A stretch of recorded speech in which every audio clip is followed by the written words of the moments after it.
जीवित रहने के लिए भोजन, वस्त्र, मकान जितना आवश्यक है उतना ही आवश्यक है ज्ञान। ज्ञान छोटे से मिले या बड़े से, स्त्री से मिले या पुरुष से, राजा से मिले या राजगुरु से, उसे ग्रहण कर लेना चाहिए। आज का प्रसंग भी कुछ इसी प्रकार है। सज्जनों, राम और रावण युद्ध के बाद जिस समय रावण मरणासन अवस्था में था, उसी समय राम ने अपने अनुज लक्ष्मण से कहा कि हे लक्ष्मण, इस संसार से नीति, राजनीति और शक्तियों का महान पंडित आज विदा ले रहा है।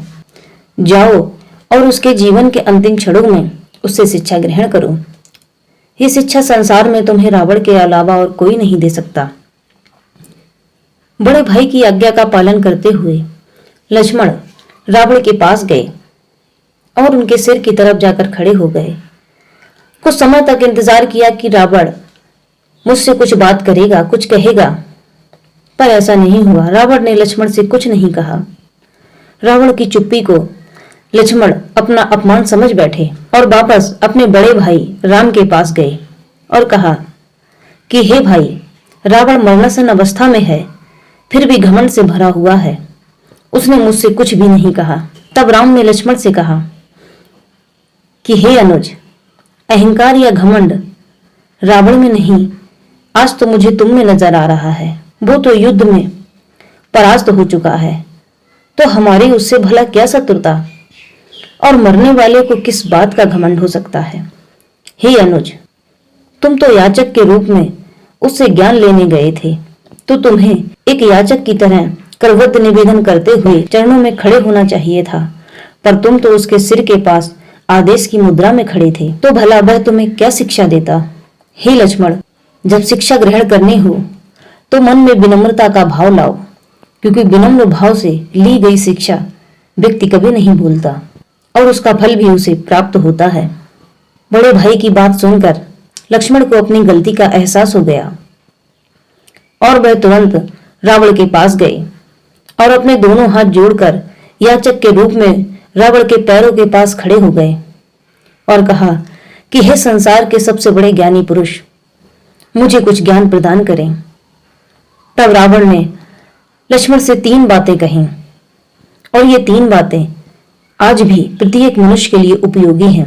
नंबर 1, शुभास्त शीघ्रा, अर्थात जो कार्य आपको शुभ लगता है उसे शीघ्र अतिशीघ्र कर लेना चाहिए। शुभ कार्य को करने में विलंब नहीं करना चाहिए, और जो कार्य आपको अशुभ लगता है उसे जितना हो सके उतना टाल देना चाहिए।